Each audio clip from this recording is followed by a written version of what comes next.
Like Tom Lee, I kind of remember we always see the headlines of like Tom Lee predicts $10,000 Litecoin. I'm like, who is this guy? And then somehow he has like perfectly found his fit in, and also just simplifying the ETH story into no, it's stable coins. It's the Wall Street chain. And it just kind of worked. It's kind of miraculous. Not a dividend. It's a tale of two clans. Now, your losses are on someone else's balance sheet. Generally speaking, airdrops are kind of pointless anyways. Unnamed trading firms who are very involved. Frolic.eth is the ultimate Ponzi. DeFi protocols are the antidote to this problem. Hello, everybody. Welcome to the Chopping Block. Every couple of weeks, the four of us get together and give the industry insider's perspective on the crypto topics of the day. So quick intros. First, you got Tom, the DeFi maven and master of memes. Hello, everyone. Next, you got Robert, the crypto connoisseur and czar of Superstate. Yo. Joining us today, we've got AJ, ecosystem envoy at Arbitrum. Hey, thanks for having me. I like that one. Absolutely. And I'm Haseeb, the head hype man at Dragonfly. We're early stage investors in crypto, but I want to caveat that nothing we say here is investment advice, legal advice, or even life advice. Please see choppingblock.xyz for more disclosures. So boys, Ethereum just scraped an all-time high. And I say scraped because it sort of scraped against it and then hurt itself and fell over. It's almost back again. Come on. It's basically, it's what is it, like 4,600 now? It's like trying to fight 4,600. That's within spitting distance.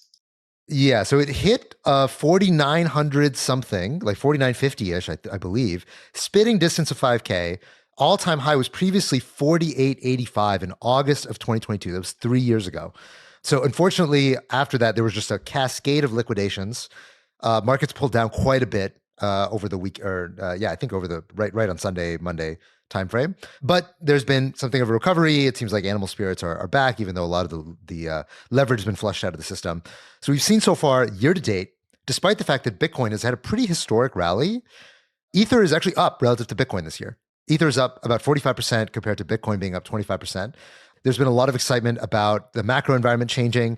And then, of course, the main catalyst for all of this has been the Ethereum DATs. So just to remind the audience, DATs stands for Digital Asset Treasuries. These are MicroStrategy style companies that go out and buy a bunch of the underlying token by sometimes issuing debt or doing at-the-money issuances or just selling stock and using that to go buy crypto. So the biggest today is BitMine. BitMine now is on a tear. They've now accumulated 1.5% of the total Ether supply. So they are multiples larger than the Ethereum Foundation. They are now basically, I think they own more of Ether than Saylor owns of Bitcoin. Is that right? Am I getting that right? I believe that's correct. Yeah. So they are massive portion of the overall Ether supply. They're now the number 2 DAT behind Michael Saylor, of course. And Tom Lee has just kind of been everywhere. So he's been blitzing the media. I just saw this clip that he was talking about how ETH is having a 1971 gold style moment. He says that it's high probability that ETH is going to flip Bitcoin. He's now posting TA charts, TA meaning technical analysis, people draw lines on charts. He's doing that stuff now. So he's he's like just full scale, just kind of blitzing. He's the as new many Saylor. angles. He is the new Saylor. He is the Saylor for stuff Bitcoin. To grab people's attention. Is it crazy though? Is it crazy? I mean, the lines on the charts it's going in that direction. How crazy can it be? He's saying salacious things designed to enrapture. Yeah, designed to enrapture the public audience. Okay. AJ, what's your take on our great Tom Lee? I think it's like amazing, like how quickly the personality of it has all come together. Like Saylor, I remember, I think he started in 2020, and like it probably wasn't until 2022 that everyone's like, Michael Saylor is the face of Bitcoin. And I remember you guys had like you're like on stage somewhere. I don't remember you guys were. You're like, who should be like the face of Ethereum? And then like Tom Lee showed up like 60 days later, and everyone was like, he's the face of Ethereum. And I think not anticipate Tom Lee. I think that pace is like the most insane part of this whole story. I mean, the amount of ETH they've been able to accumulate has been incredible. I think it's going to be really interesting to see what they do in terms of like getting yields up, obviously beyond maybe potentially just staking yields. I think that's like potentially like an angle in which this becomes more interesting, and it also has more appeal to like a non-commodity style Wall Street investor. So like, I think the jury's still out there. I think the coolest part of this story is just how quickly this has happened, because I think it's been like sub 60 days. Yeah, that's right. That's right. Is BitMine doing anything with the ETH, or are they just staking it? I think Are they even doing that? I could be wrong. I think they're starting to stake, and for now, I think not even that's staking. I don't think all of it's staked yet, to the best of my knowledge. I think they've started staking. I think the SharpLink one with Linea is starting to look at doing more on chain as like part of their broader strategy. I think like the one that Joe Shalom and Joe Lubin are I think co-running. So I think just generally on the ETH DAT space, I think that's probably the most interesting component because they're like running this narrative about like the appeal to Wall Street and just like finding ways of like stacking yield. I think is just a much better, broader part of the story than like, for example, like the Bitcoin one. Obviously, I would say Bitcoin's been around longer, more people are aware of it, but yeah, that's my take. Yeah, I mean, I think it explains also why ETH DATs have, relative to ETH ETFs, had so much more traction in addition to sort of Tom Lee. I mean, speaking of also ETH hitting all-time highs, someone was making the point that ETH actually did hit new all-time highs, I think earlier this year, maybe a year ago, if you take staking into account. And so it sort of like also underscores this narrative around, hey, more yield, and the DATs can obviously stake more and be more aggressive with it than like a normal sort of standard staking ETF, which obviously has to keep sort of liquidity, and there's restrictions on how much that can be staked. And so I feel like it's just everything is kind of fitting together like a glove. I agree. Like Tom Lee, I kind of remember you always see the headlines of like Tom Lee predicts like $10,000 Litecoin. I'm like, who is this guy? And then somehow he has like perfectly found his fit in, and also just simplifying the ETH story into no, it's stable coins. It's the Wall Street chain. And like, it just kind of worked. It's kind of miraculous. So what's also striking is that you're now seeing this big divergence in mNAVs. So just to remind the audience, mNAVs are multiples to NAV. That basically means how much is this basket of digital assets worth relative to their underlying holdings. And what you're seeing is increasingly the mNAVs are really compressing outside of the big boys. So if you're Saylor is sitting pretty. He's still sitting at 1.6. I think previously when we started talking about the stuff this year about mNAV compression, it was like 1.7. So he hasn't moved that much. MicroStrategy still remains a pretty strong premium. If you look today at BitMine, I'm seeing different numbers from different people on what BitMine is, but everybody agrees it's above 1. I see one source is telling me it's 1.3, another source is telling me 1.15, but I guess like it's, to your point earlier on an earlier show, Robert, it's Wall Street, and so we don't actually know in real time what we don't they know own how many or, shares like, they have. We don't know how many shares they have. So it's kind of absurd, but we literally do not know what the mNAV of that asset is. And so presumably also the traders also don't know. So the people who are pricing this thing at the margin, they also don't know what it's supposed to be worth. But fine, we sort of have some trailing awareness of this. But many of the other vehicles now are trading at, I'm just looking at the SharpLink SBET, which is the number 2 Ethereum treasury, which is less than half now of BitMine. They're sitting at 1.06. And according to the other source I have, it's actually below 1. So it's right around 1, basically. And some of these other ETH ones, a few of them are trading below 1 at this point. Same thing with Bitcoin. Some of the DATs are now trading at par. The Solana ones have come down quite a bit. Some of them were trading above 2. Now they're all below 2. So you're seeing this mNAV compression, and I think this is good. But I suspect what we see going forward is that the people who are staying at an elevated premium to NAV are probably only the big guys, or people who are in these maybe alternative jurisdictions. So if you're in Japan or you're in Korea or something, and so you have some kind of unique market access that other people don't have, then okay, maybe you have some justified premium to NAV. Interestingly, so I'm actually in Tokyo right now for WebEx, which is the big Japanese crypto conference. It's my first time ever being at a Japanese crypto conference. And one of the things that I learned is that, so MetaPlanet, which is the big Japanese Bitcoin treasury, it's trading at a really high premium to NAV relative to anything in the US. It's higher than Saylor. I think it's like 2.5 to 3x, something like that. And the reason why is that actually there's a tax arbitrage in Japan, which I did not understand until I got here. So the tax arbitrage is that Japan has an extremely high tax rate for crypto. So Japan taxes crypto as income. And the highest marginal tax rate for crypto, if you're a crypto whale, it's 55% that you get taxed on like crypto trading gains, which is insane, right? It's extremely high. Stocks do not get taxed that way. Stocks get taxed at 20%. So it's like a capital gain. Even short term, it's at 20%. So there's a lot of energy now from the prime minister and the finance minister to try to change the laws, but it's going to take a while. But if you buy MetaPlanet, MetaPlanet's a stock. And so because it's a stock, it gets taxed at 20%. So you actually, even though you're buying at its huge premium to NAV, it's tax efficient if the premium to NAV is constant to just buy MetaPlanet, get the Bitcoin beta, and then if MetaPlanet holds to maturity of like when the tax law changes, then MetaPlanet never has to sell its underlying Bitcoin and like incur the double taxation. So this is a weird thing in Japan specifically that I think explains why MetaPlanet is trading at this premium.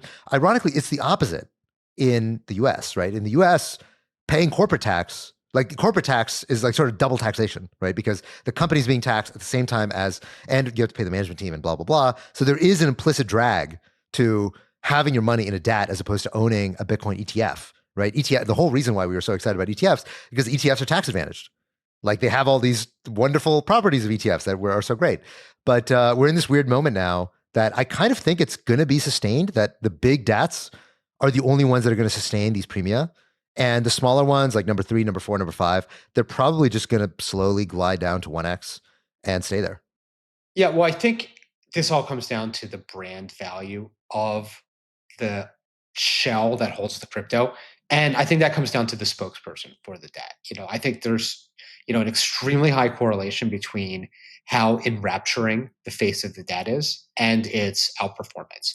And the DATs where no one knows who runs it, nobody knows, they've never heard of the CEO, there's nobody going on CNBC. It's basically just like launched and prayed that it would trade at a premium. The pseudo-anonymous DATs are all struggling.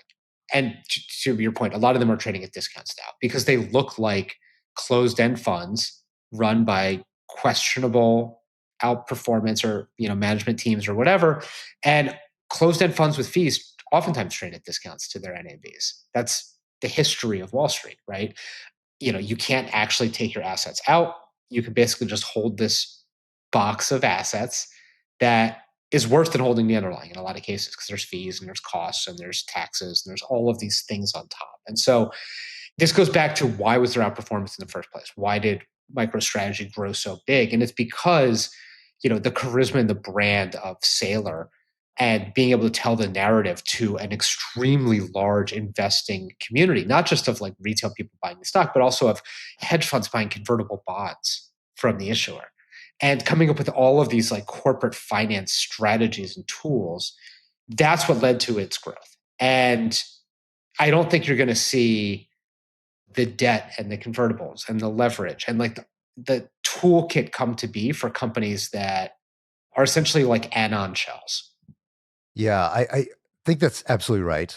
And I think that's also why you're starting to see the end of the private part of DAT mania. So, DAT mania is there's kind of two sides to DAT mania that I think a lot of retail investors don't fully perceive, which is there's the DATs that are on the public markets that are going out, buying more stuff, issuing more shares, and driving demand for the underlying. That's still in full throttle. That's not showing any signs of slowing down. And you see that with what's going on now with BitMine. The private side of DAT mania is that as investors, we're constantly getting pitched on these pipes standing for private investment into public equity, which basically means that going around to private investors and saying, hey, I'm launching a new DAT. I'm raising 200 million, 300 million, whatever, put some money in and hopefully this thing will trade at a premium. And if it does, you're going to make some money. We've been getting pitched on an insane number of these, and that number is finally slowing down.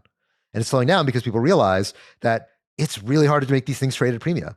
And unless you have a shot at being number one, you just have no right to basically exist in the capital markets. The capital markets are now rejecting every marginal new DAT that's like, okay, here's the next Ethereum DAT, here's the next Bitcoin DAT, unless you have some unique distribution or a unique geography. But what about an Arbitrum DAT? What about an Arbitrum DAT? AJ, anything you want to tell us? As you can imagine, like sort of on the investor side, you've been getting hit a lot from people being interested. I think there's a lot of people that are interested in doing this for Arbitrum as well. Without commenting on where things are, I'll tell you how I think about it personally. Like what Robert said, to me, the most interesting thing about this is there's two interesting things. One is who's the person who's going to be doing this. I think that there's a very compelling story to tell about Arbitrum, but like there needs to be somebody that's their job to do it. And if you don't have that person, I think it's a very challenging proposition to keep this thing a relatively interesting vehicle. And I think the thing that actually, it kind of gets lost in all this and is less relevant for like Ethereum and Bitcoin because of the ETFs. The most interesting thing about the DATs to me are like, I want people who want exposure to Arbitrum or blockchain technology scaling solutions to be able to kind of get it however they want, right? So like I have a lot of friends, they heard about the Robinhood news. They're like, well, how do I get exposure to this? And I'm like, well, not financial advice, but there's the Arbitrum token, there's this, there's that. And that doesn't interest them. Like they're like hedge fund TradFi guys and they just want to buy equities, right? So that to me is like the most interesting and somewhat maybe the least told part of the story of the DATs, which is like, how do we actually get assets into the hands or exposure into the hands of people in the way that they're most comfortable with, the way that like fits their investment operations? So that's to me the most interesting reason to do it. But I agree with Robert, like unless there's somebody who's really telling the story, explaining the narrative, I think it's a very short-term thing in the overwhelming majority of cases, for I would say particularly like protocols of the size of Arbitrum today, right? Like earlier stage than something like a Bitcoin or Ethereum. So yeah, that's my take on Arbitrum. I think probably generally across, like I would say, projects of similar maturity. I think there are some that have released them. I haven't been tracking so closely. They've been in demand, but I know that definitely it's been something on a lot of people's minds. Just to go back to one thing Haseeb said that I thought was interesting. I wonder if this would have changed on the ETH DAT side if there was staking ETFs.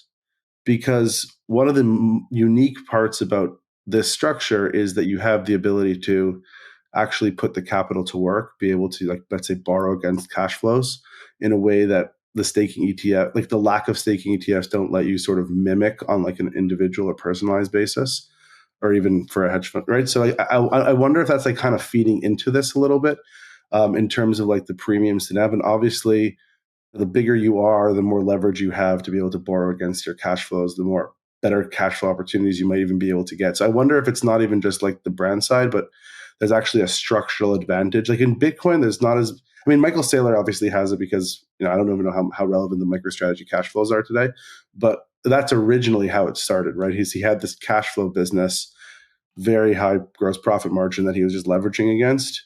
And I wonder if that's sort of what the play has been versus the ETFs, which didn't take off. But I don't know. Curious for your guys' takes. Well, Tarun made a really good point last week. Oh, go ahead. Okay, 2 weeks ago on the show. I was going to mention Tarun's point. Yeah.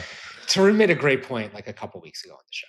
Look up the episode on Spotify or YouTube. Tarun's point was, even if there were staking ETFs that were approved, that were live, that were operating, the corporate structure of the DATs is actually superior and will have higher yields and will probably crowd out the staking ETFs and actually probably, in a lot of ways, eliminates the need for the staking ETFs. And here's why. So if you're a company, right, whether you're, SharpLink or BitMine, you're staking 99.9% of the Ether you have.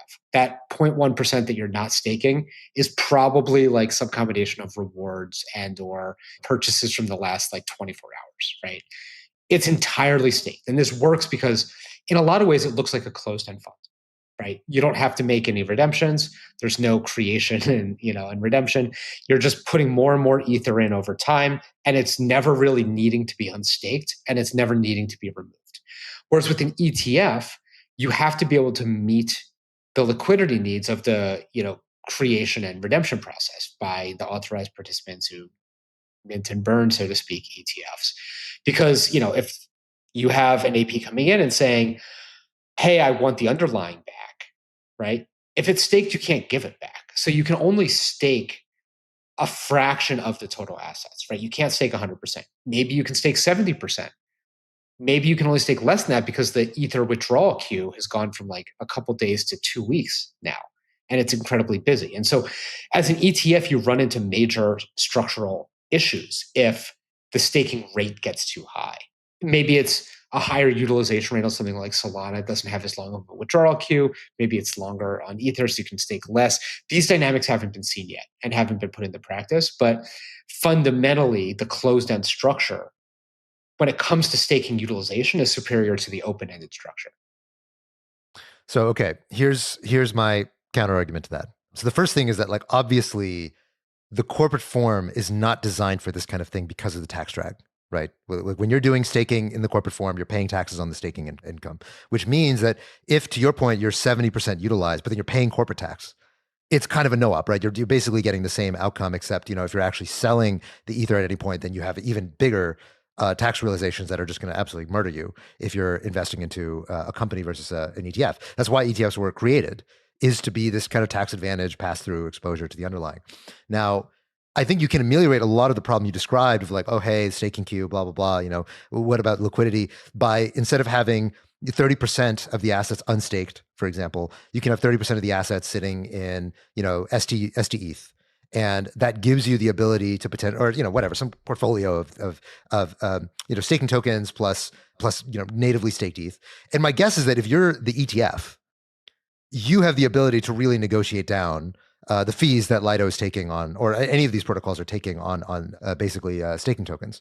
So I think this is a problem that can very much be solved, especially now the SEC has stated that stake tokens like ST ETH are not securities. And therefore, you can basically, it's just as good as holding ETH in terms of the issues with actually putting them into an ETF. So on the whole, I think that the story that makes the most sense to me for why the corporate form would be more attractive for a DAT would be doing some of the fancier shit, right? So not just staking, but if you want to do like leverage staking, you want to do, on-chain yield farming or all sorts of other crazy stuff. Like if you want to go really far down the risk curve, then I think the corporate form is the way to do that. Obviously, that doesn't fit into an ETF because, maybe there's some flavors of ETF for each strategy, but having a portfolio of strategies, that's not really an ETF thing. Well, not to add one more layer onto this. So an ETF or an investment company lays out in a prospectus exactly what the risks are, how it's managed, what the strategy is. It's incredibly nuanced. It's incredibly detailed, and it's reviewed by the SEC. And when you suddenly switch to a corporate form, I think you actually lose a lot of this transparency in a good way and a bad way, right? The good way is the company can do a lot more things with a lot more flexibility and change its strategy on a second's notice. They could say, oh, we were staking this through Lido. Now we're going to be, lending the Ether in an on-chain protocol. Oh, now we're going to be restaking it. It gives them a lot of flexibility because nobody manages how companies operate with their balance sheet fundamentally. Everyone, right? Like the SEC regulates exactly how investment companies manage the product because it's not a company. It's essentially like a basket of financial assets that are managed to a strategy, and that strategy is disclosed in detail. And so the opacity of what happens inside a company, I think primarily is more investor friendly in a sense. But there's also hidden risks. And at some point, some company might make a boo-boo. They might use a protocol wrong or who knows what. But I think in the short term, it's definitely to the advantage of the investors that there's a lot more tools in the toolbox. If you assume that what's happening on chain, like the best way to earn yield, the best risk reward is dynamic and changes over time, and you don't actually want to be locked in to the same strategy when you initially launch your ETF prospectus, then yes, the corporate form is superior for doing that. But that really does entail a kind of more active, more creative strategy. And the reality, and this is the argument I gave to Tarun, I think on the last show, is that BitMine isn't doing any of that shit. And BitMine is obviously far and away the biggest ETH DAT, which tells you that's not actually the story, right? The story is Tom Lee's on TV saying that, Ether's going to hit 16K. That's the story. And I think the delta between okay, we earning, 3% a year on staked, is the ETH staked or not? It's so immaterial relative to an asset that's moved 50% this year. So that's also part of the reality is that when you have a large set of investable products that represent different strategies using the ETH that you have in a reserve, I think that potentially can be differentiated. But then you go down, to what you were talking about, AJ, with altcoins. I think for altcoins, the end game is that there's one DAT per altcoin, and that's kind of it. And it basically, to my mind, I think if you think about what these DATs serve as, a lot of it, even at equal, let's say the market calms down completely. Let's say even MicroStrategy, even BitMine start trading at 1x NAV, right? And let's say that all the idea that there's a premium to these DATs goes away. The question is, has there been any social value created by there being these alternative vehicles in corporate shells? I think the answer is pretty clearly yes. Right? Saylor would not be the CMO of Bitcoin if this strategy were not available to him, right? And actually, I think it's been very accretive to Bitcoin itself to have this kind of outsourced CMO, right? It's one of the functions of a CEO normally is not just that you build a product and you manage the team and manage the day-to-day, is that you go talk to Wall Street. And you go, tell the story and represent it to a broader set of investors. And for largely regulatory reasons, but also I think sort of constitutional reasons, the leaders of crypto projects have not played that second role. They were sort of not allowed to. Like if you're Vitalik, you can't, you're still, it's kind of seen as like unseemly almost for Vitalik to go out there and be like, yo, ETH is going to hit 10K. You should buy now because I drew a chart. Like he can't do that, but Tom Lee can do that. And so you sort of have this like almost co-CEO thing where like the leader of the DAT sort of becomes like the voice to Wall Street and to investors. And the other person is like the product CEO. And I think this is something that crypto has always needed, but never really quite had. And DATs give you a vehicle to like both incentivize and to attract the right kind of person to be the voice of the chain, so to speak, to a broader set of investors than the crypto native guys can really appeal to. Yes, but that's good for the spot, right? And so like the question is spot crypto going up societally good, right? And like, yeah, I think for the most part it is. Societally good. Right, yeah. I mean, is any of this stuff societally good? I don't know. Right, but it comes with a lot of like dead weight loss, right? So like if that's the end game and you have 300 DATs that literally there's 300 public companies that are all reporting, that are all hiring lawyers, that are all doing, financials and 10Qs, that all have a staff, that all have a team, that all add no value, right? They're sort of in some sense taking the place of 300 companies that could be doing something unique or value add when they're just like shells that probably over time deserve to die by getting acquired by larger DATs, whatever. I don't know if you have one per coin. I don't know if it's such a dead weight loss. But Are you imagining many per coin or one per coin? So, because I'm talking about one per coin equilibrium. Fine, one per coin. Then I think it's actually a societal benefit because it becomes like a investment management company. It becomes like an investment management company product almost. Right, but there's not one per asset. Like look at Bitcoin, look at Ether, look at Solana. Right, there's an increasing number by month for each one of these majors. Yeah. Okay, the end game. But I think that like the assembly line has basically frozen. The assembly line is basically frozen at this point. Like now that these things are trading below NAV, like if you're Bitcoin or ETH, how are you going to get a new one off the ground? I think it's just like I think it's basically done at this point. I don't think we're going to see new ones for the majors. We're still seeing new ones launching like every week. I'm only seeing new ones for altcoins and then for Solana because I think Solana still doesn't have this like ascendant DAT yet. And so I feel like there's competition for people to try to take the spot for Solana. But for Bitcoin ETH, I think it's basically over. I mean, I don't know. Tell me if you disagree. I don't know. I could see another Bitcoin or Ether one launching with like a different capital structure to it, right? I know this sounds a little bit bonkers, but like I don't think we've seen that much experimentation in the launch approach here. I think we might see people experiment where it's more debt, there's more leverage built into the launch, there's more corporate finance involved. I think because everyone has been racing to get to this starting gate of the race, they're all just doing these like pretty much equity only or equity heavy pipes. They're not even using the Saylor playbook. I kind of think there's actually room for companies to get to the starting line, going back to basics and using a Saylor playbook and saying like, oh, we're going to like launch this DAT with like a whole bunch of convertible debt and a whole bunch of like unsecured debt and like all these things to like give it the leverage that originally built Strategy. Strategy didn't start with like pure equity by Bitcoin. Like it always was trying to use leverage. And this was the critique of MicroStrategy for years and years and years. Everyone's like, oh my God, it's going to blow up. It's a levered long on Bitcoin. The thing that drew people to Strategy/MicroStrategy was the inherent leverage on spot. And I think there's like a frozen assembly line because the same boring zero differentiation strategy might be dead. But I don't think that DATs in general are dead because I think we're going to see more creativity being forced in order for these things to get off the ground. Creativity. Creativity yes. Meaning like taking on more debt. Okay. Yeah. Yeah. I mean, like obviously part of the reason why it's hard to see another one is because the fact that Saylor had an operating company. He had revenues and cash flows under which, you could underwrite a debt or convertible issuance. He had a liquid options market so people could hedge the exposure to these convertibles. Nobody else has that. Like if you're raising from scratch, maybe if you're a big company and you're kind of a flailing, sort of dying software giant the way that MicroStrategy was once upon a time, maybe that's in the cards for you as like a Hail Mary. But if you don't see the premia out there in the market, like that's markets working, right? That's markets telling you through the price signal, hey, we want you to do this. We want you to come into this market and load a bunch of Bitcoin on your balance sheet.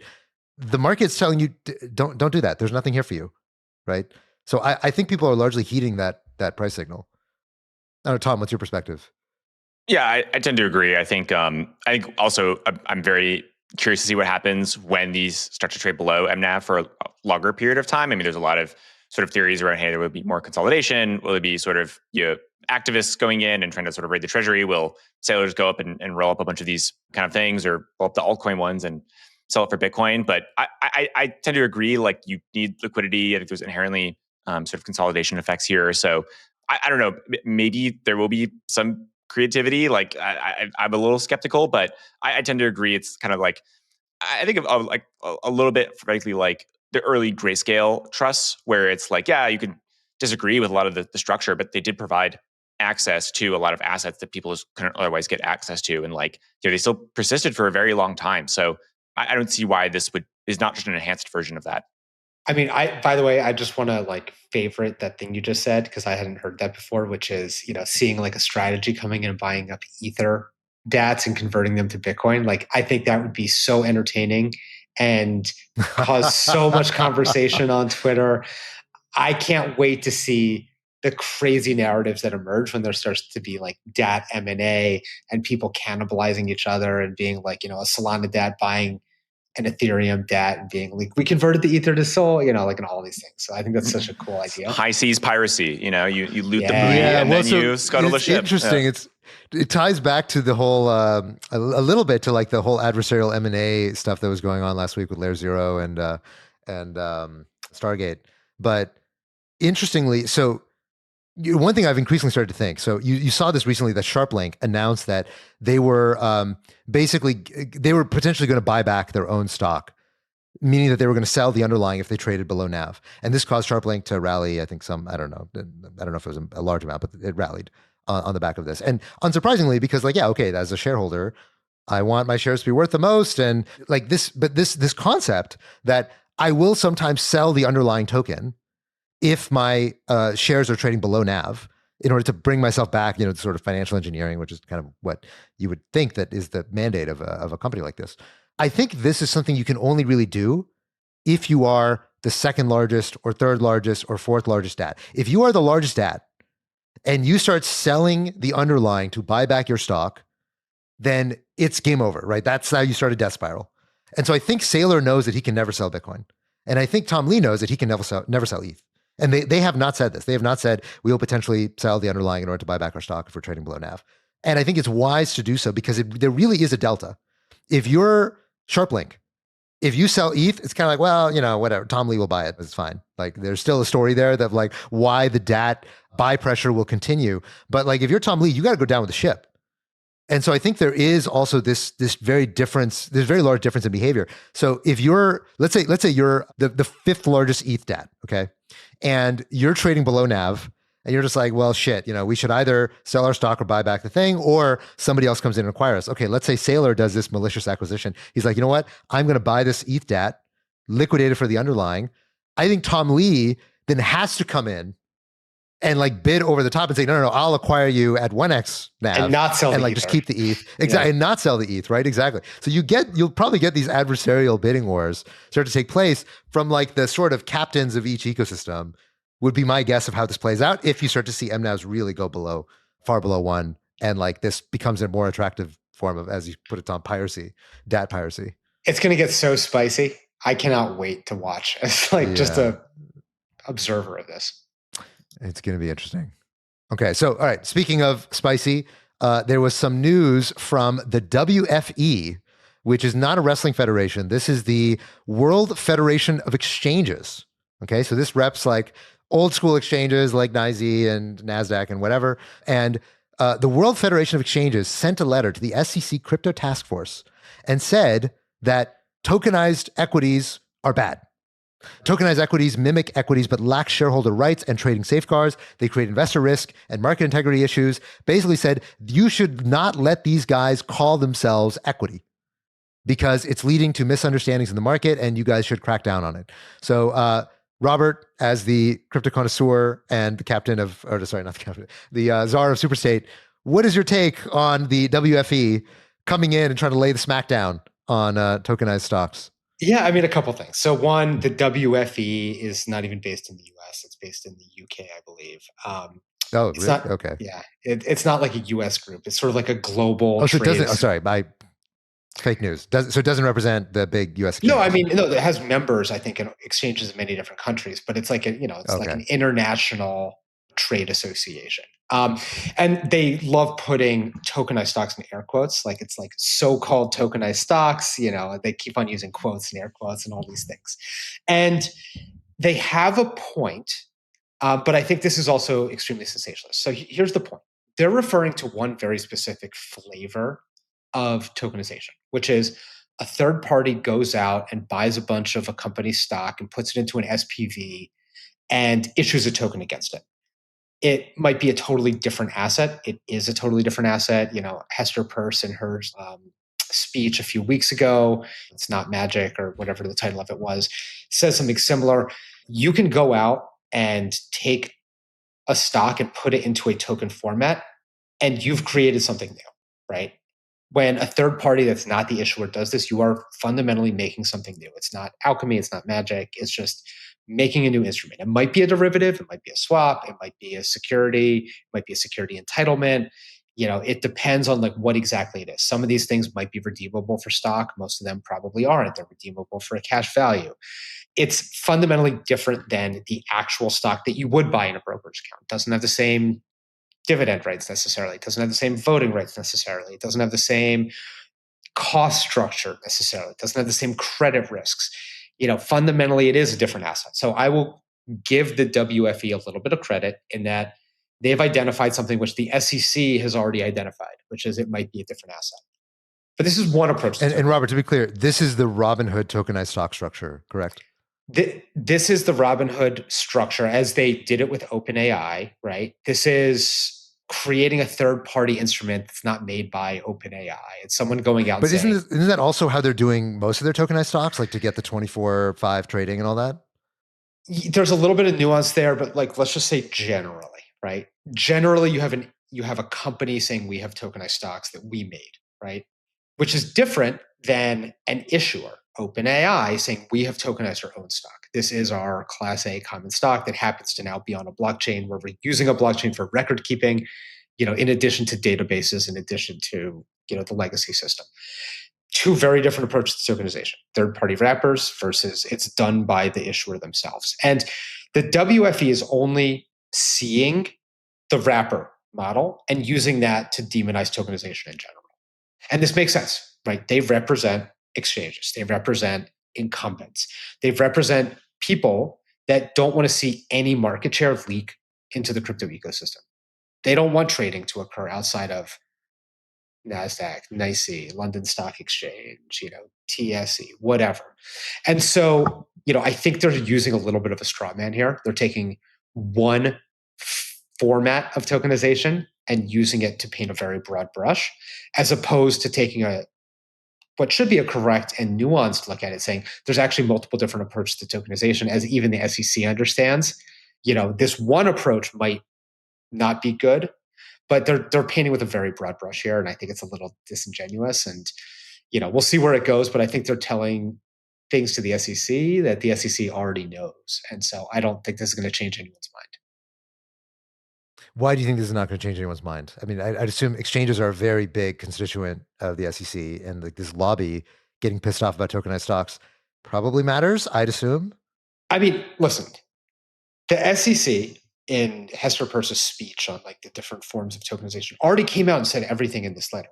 Like, this is not groundbreaking new information that is not being discussed in the halls of power, right? Whether it's like, Congress or the agencies. They're not saying something that people aren't already discussing and understanding. They're honestly using it to try to be protective of the existing market share that they have. So I think this is a kind of a non-event. Yeah, it kind of reminds me of there was I think also a letter a bunch of banks sent after Genius Act, because I think the banks obviously were lobbying against interest-bearing stablecoins, feeling very happy that those got removed from Genius. But obviously there is a workaround, and that interest from stablecoin issuer can be given to an intermediary who can then give it to their users who might have stablecoins on that platform, and so you can have sort of pass through interest. And so the banks maybe discovered this more recently and sent an angry letter, and it's like, it's very transparent that you're just talking your book and you're upset that this is like potentially cannibalistic to your core business versus some sort of weird moralistic, oh, this is bad for the ecosystem kind of story. It's like, no, it's just you're trying to protect your business. It reminds me a lot of like 12, 13 years ago, like the New York taxi medallion wars against like Uber. It's like it's like you don't have a medallion because it's an entirely new paradigm, but we're trying to have issuers use tokenization, which if it was embraced and welcomed is actually a better conduit and vehicle for consumer protections, for enabling voting rights. Like all of these things that we know you can do on chain could apply through tokenization to traditional real world assets. The only thing stopping it is the fact that you don't embrace it. Right. And it's like a weird, like Tom's saying, like, they're protecting their book in some ways. I think it's a short-term thing in the same way that the medallion arguments against like what Uber, because I think if you think about it just from like a consumer perspective, obviously, if you assume that the technology itself can deliver the same protective rights to users, which I think it can, I think we all probably largely agree can if implemented correctly, it's very hard to argue that it's not a better form of like operations. And I think that's the thing that I think is probably over a long enough time horizon. Obviously there's lobbies and there's enough influential people out there that can have their own perspectives, but I think that's the thing, I think in the end of the day, which will win. So I appreciate that like, yes, clearly they're talking their book and okay, there's a lobby trying to protect the way that things, the status quo as opposed to the new thing. Give me your steel man for the concerns that they're raising about these whatever structures, these tokenization structures. Sure. Just to reiterate their straw man first. Their straw man is the equivalent of saying like, oh my God, there was a scammy pump.fund token that was racist, therefore no crypto should exist, right? Bitcoin shouldn't exist because like, let's find the worst example and use it to like try to undermine the whole concept of a token. Okay. That's essentially what they're doing. The steel man here is them saying there's confusion about what stocks are, right? If anyone can go out and make a quote stock, then it's going to undermine real stocks that are traded on real exchanges. And it's going to lead to confusion. And I understand this, right? When you go on CoinGecko and you type in like the ticker ETH, how many different wrapped ethers are there? When you type in the letters USD, how many different, stable coins are there? And they all are sort of the same thing. And there's like all these collisions of like what they are and like how many bridged versions are there. There's like a trillion of them, right? And so their steel man, I think, comes down to there's going to be a million things claiming to be stocks. And it might be okay. And then eventually someone's going to get absolutely wrecked because it seems like a stock, but there's no dividend that happens and someone's levered up and it goes to zero because they get liquidated because they didn't get the full economics of it. Or because, of some edge case, like if it's not the actual stock, people are potentially going to get hurt. I think there's grains of truth to that. I think those risks are already known and being discussed and debated everywhere. Like we're all talking about like, there's so many different models of tokenization. It doesn't mean tokenization is bad, right? People are going to try even crazier versions of tokenization. They'll make synthetics, right? There's going to be even crazier things. They'll say, this is, Tesla stock and it's like the Luna model. It's not backed by anything, right? Just like there's so many different approaches to stable coins. And like we've tried a lot as a society. We know certain models just suck, right, at this point, right? It doesn't mean that stable coins are bad because of like Terra, right? Right. There can be bad stablecoins. There can be bad equity tokenizations. There can be bad models, but it doesn't mean that the whole thing is bad. In fact, there's really good approaches in there. And I think they're trying to use one model, which is brand new and hasn't really been tested at scale yet. I mean, all of these equity tokenizations are literally in like chapter 1 right now. We've seen almost no real volume, no real deployment, no real production on any blockchain. I mean, all of this is like so infant. And I think it's just a lot of fear mongering. Yeah. I mean, if you compare it, I thought this was a very apt comparison. If you compare it to wrapped versions of Ether, doesn't really nail the fear mongering because I'm like, yeah, there are a lot of wrapped versions of Ether and it's kind of fine. You know, like I don't think there's like pandemonium in the streets or like people scamming each other with wrapped forms of ether. Yeah. Like, yeah, if you find some like random ratchet wrapped, like the 20th form of There wrapped might be a ether, bad one. And probably it don't goes want to pay zero, people you with know? that. I'm sure there's a bad one somewhere there, but like who has that problem? I've never heard of anyone having that issue. So this feels like one of these things that like, yeah, markets kind of just solve like on their own, you know? Yeah. And like I'm sure there will be a problem that appears at some point.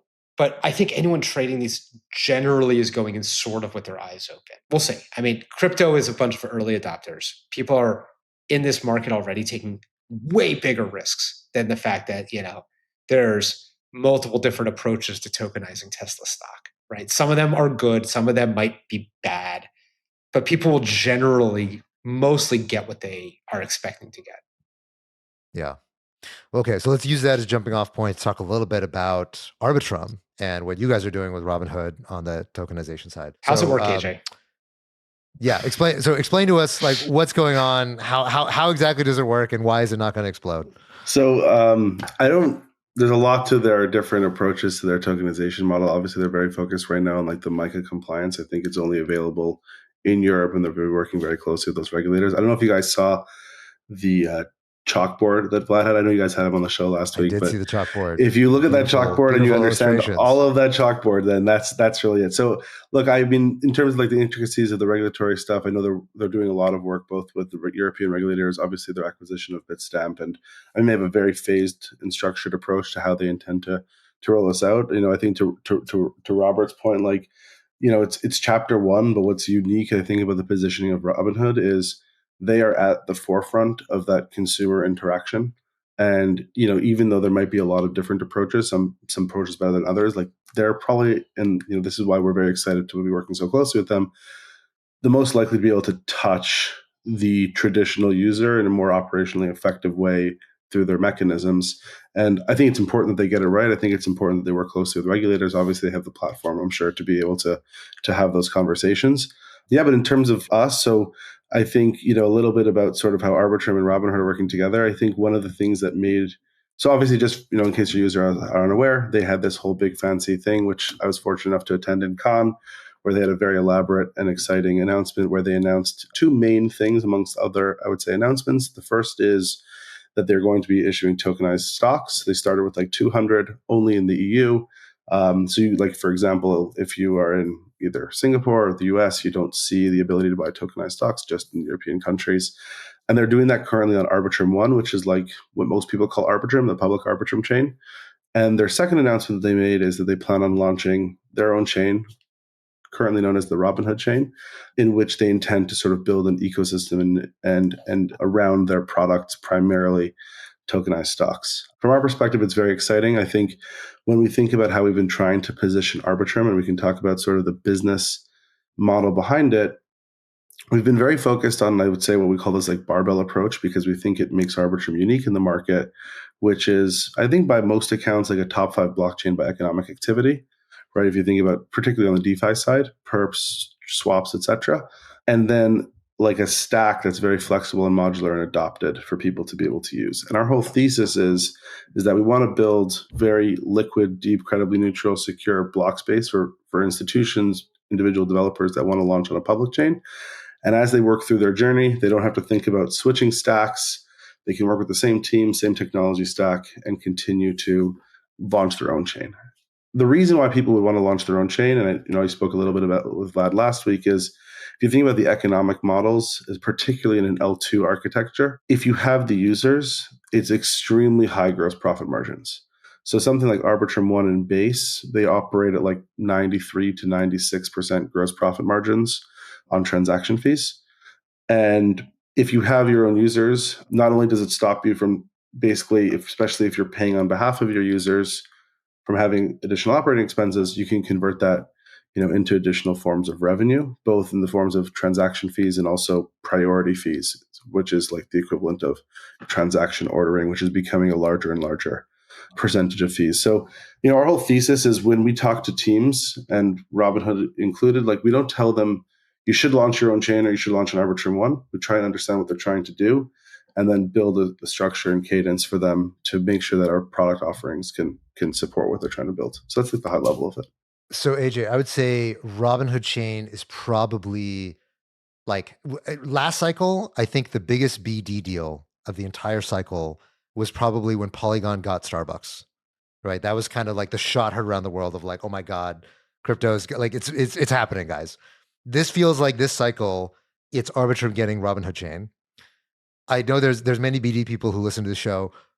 Give a like, what can you share about the secret sauce of how you win a deal like that? Okay, so yeah, there's a couple of different components to this that I think were really helpful for us. So the one I just shared, which I think in the Robinhood case was extremely important, they knew they wanted to get this product launched on June 30th. They had this thing planned in con for over almost 12 months, right? So this product, this tokenized stock product, was launching on June 30th, like come hell or high water. They were not ready, and they're still not ready to launch the chain, right? To do a chain sort of with the ambition that they want, the infrastructure that they're going to need, you can't launch that in stealth. It would hurt the product. So if you think about what their options are, they can launch it on a blockchain and then use a different stack to build their own chain. And we had a unique opportunity to present to them, which is launch on the public Arbitrum chain, and you get immense familiarity with the stack and all the benefits. You work with the same team, the same people, and we can, on your timeline, migrate to your own chain. And I think, again, that was idiosyncratically a very important part of this deal for them because they knew they needed to launch this tokenized stock product. Then, and if you look at the market, a lot of the other L2s, they might have a highly adopted stack, but they don't really have a core economic hub of their own blockchain. And then Solana, for example, which is a big economic hub, what are you going to do? You're going to have to migrate. There's no like launcher on Solana L1. So that was, I think, a unique opportunity of Arbitrum. The second thing that mattered to them a lot, actually, and this is less, sort of talked about, is Arbitrum Stylus. I don't know if you guys are familiar with what that is, but I'll give you the 30-second version of it. So Arbitrum is a fully EVM compatible blockchain, but it also enables you on the same chain to write programs in Rust, C, C++, really anything that can compile to WASM. So if you think about Robinhood, they're not a crypto company. Most of their developers have no knowledge of Solidity. They're a fintech company. And for them to be able to plug in Rust or C libraries and have them still interact with DeFi applications that are all EVM based, that actually mattered a lot to them. So they didn't have to either hire new engineers or get their engineers to new programming languages, but they didn't also have to compromise on their ability to work with DeFi applications. So that was a second unique thing about Arbitrum. And then, one thing is, we've been working closely with them on the wallet side and doing a couple of other smaller things with them for the past couple of years. I think, one thing in crypto we like to always talk about, like, BD deals and Telegram and this and that. Sometimes, like, especially with like larger enterprises, it's just building a very close relationship over a long time. This relationship is like 2.5 years old. We've been working really closely with them for a while. And I would say that was probably just establishing that relationship, growing it, building trust and confidence. Obviously, you have to have the right product, but that was probably, I think, the most important factor of why they chose Arbitrum. Well, it's very impressive what you guys have managed to pull off. And I know that, if you look at the surge in Ethereum over the last, couple months, there's been actually a lot of Ethereum-based assets have not done that well. Like some of they've been pretty well. Obviously, there's been beta kind of pulling up the whole market, but there's been a few standout winners in this ETH rally. Among them, like Aave has been one of them, and very much Arbitrum has also been one of the assets that's kind of been pulled up. And I attribute a lot of that to the centrality of this deal and realizing that, like, hey, Robinhood now the most valuable company that at this point that does crypto, technically worth more than Coinbase on obviously they have a big equities business as well. That's a big part of that story. But the fact that they're getting into crypto through Arbitrum being the front door is huge. Now, the other question I wanted to ask you before we wrap, one of the other standout winners this cycle, of course, has been Hyperliquid. And Hyperliquid, famously, you bridge into Hyperliquid through Arbitrum. But Hyperliquid, sort of unlike Robinhood, there's a more, call it, somewhat tenuous economic relationship between Hyperliquid and Arbitrum, in that, Hyperliquid, like, they internalize their own fees, they're taking the users on their own chain, and now they're increasingly bridging to other ecosystems. So it's I'm really curious how you perceive the Hyperliquid ecosystem, given that they started as with Arbitrum Bridge as kind of being this launch pad, but they've very much taken on a life of their own. How do you think about that economic relationship as an L2? Yeah, so it's a good question. So I think there's a couple of things I'd want to say. First of all, it's like we have a very close relationship. I think I've spoken to Julian like 3 times in the last 2 weeks. We have a very close relationship with their team. They're an incredible team. We've been working with them for a very long time. I think one, just to sort of in tongue-in-cheek flip it, there's a lot of memes about Arbitrum being like the hyperliquid bridge. I promise you, every L1 and L2 wishes they were the hyperliquid bridge, right? Like the reason they are the hyperliquid bridge, they chose Arbitrum as the hyperliquid bridge is all the things I described about Arbitrum 1. Cheap, secure, credibly neutral, liquid, and a good environment for them to onboard users. So like, I don't view it as like this like tenuous like relationship or like an insulting meme. I think it's actually a signal to like the DeFi ecosystem that we've built. If you look at like Hypercore in particular, not the L1, but the Hypercore, like that thing was never going to be built on like a public infrastructure blockchain, right? It runs its own engine. It's kind of like, you know what I mean? I can't really describe like what it is, but it's not like going to be built on, it's not even built on the Hyper EVM L1. It's built on its own thing. So the way I think about Arbitrum and the way I think about how we should be positioning the platform is I want Arbitrum to serve developers however they want to use it. Right? Like I have no advantage, and this is maybe like a BD lesson for others. There's no advantage for telling Hyperliquid, like you should be doing more with Arbitrum. They have a very clearly defined strategy of what they're trying to accomplish. And if they want to source their USDC from Arbitrum, that's fantastic. It has a ton of network effects for us. We should be thinking ourselves and about how do we partner with them as they want. And when we talk to them, we think about how can we make that experience of coming on chain through Arbitrum better for your users. And that's like where I focus it. So I'm not really trying to focus my energy on how do I get them to like pretend to be an L3 on Arbitrum, because it's like a losing battle. You've already lost the battle. Like that's your perspective. My perspective is they are in many ways the largest customer of Arbitrum. They source $5 billion in assets from the chain. How do we make that experience better for them and their users? Because that's where the upside is, right? If we can continue to provide the value proposition that we have, hopefully they continue to utilize us as their core customer base. And I think that any other perspective is really kind of trying to like make something that's not. Like we're a service provider and that's what we do. That's what we offer them. Fair enough. It's beautiful. Strong answer. Yeah, brought a tear to my eye. All right, so AJ, we're up on time. We got to wrap. Anything? Where do you want people to go to check out what's new with Arbitrum and how to stay abreast of everything going on in the ecosystem? First of all, you can feel free to reach out to me if you ever want to build on Arbitrum. Always looking to bring on more people. Obviously, Arbitrum.io is the core developer, and Arbitrum on Twitter. We also recently acquired, just going to do a quick plug, ZeroDev, which is the smart accounts infrastructure platform. So if you're working on that, we'd love to speak with you as well. We're trying to basically create as best of a user experience as possible to use our core product. So thanks so much for having me on the show. I really appreciate it. But this was fun. Yeah, thanks for coming on. Until next time, see you, everybody. Thanks, everyone.